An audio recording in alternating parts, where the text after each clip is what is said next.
everyone. The holidays can be a tough time for some people, but they don't have to be. If you know someone, perhaps yourself, who is struggling or somebody else, there's help available. Joining us this morning, Ranus with NAMI. Austin, always great to have you here. Thank you. Tell me, before we get started on some of the tips, what are the holiday blues? Great question.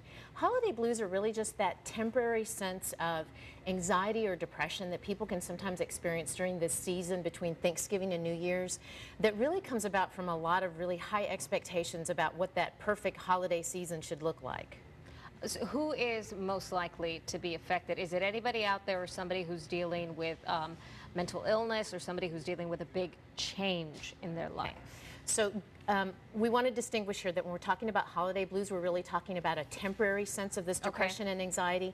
Now, holiday blues can also affect people who are living daily with a mental illness and can exacerbate their feelings. So many of the things that we talk about in dealing with managing the holiday blues, certainly people that live with a mental illness can experience as well and should pay attention to.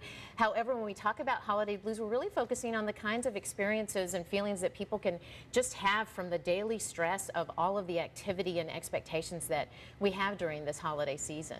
On our screen, we have some of what I imagine would be the symptoms: loneliness, isolation, sadness, a sense of loss.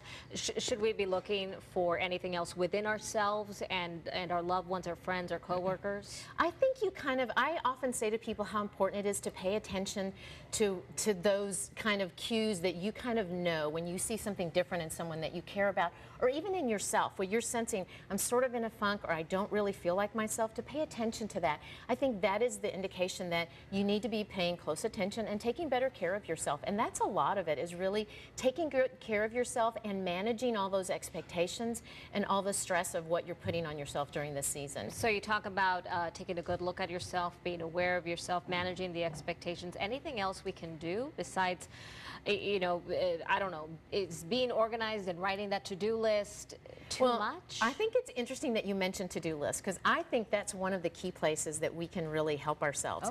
Is to pull out that to-do list, and for most of us it is vastly long, right, of things that we are expected that we should do. Look at that to-do list, and what are the things on that to-do list that you can really honestly say aren't really as important, and mark some of those things off. Be okay with that. Give yourself permission to say some of these things aren't going to happen during this holiday season. And then secondly, which I think is really also very important, is to ask for some help. I think so often we kind of tell ourselves, this is something I've always done, so I have to do this and I have to do it by myself. You know, if you're baking 25 dozen cookies every year and you're doing it all by yourself and they're beautifully decorated, maybe this is the year when you ask for some help and you get together a group of friends or your family and you make a party out of it and you ask for help. There is something really powerful about asking for help and to say, you know what, I really can't do this by myself. I'm in a little bit of a funk. I feel really stressed. Can I get some help? And that's really powerful. And then I think it's really important to pay attention so that as the holiday season comes to an end, if those feelings are lingering for you or if they have become severe enough that they're affecting your daily function, that is the indication that you really do need to see someone. I would see a doctor to make sure that there's no physical causes going on, and then get a referral to a mental health provider and get on it right away, because what we know is early intervention is so important.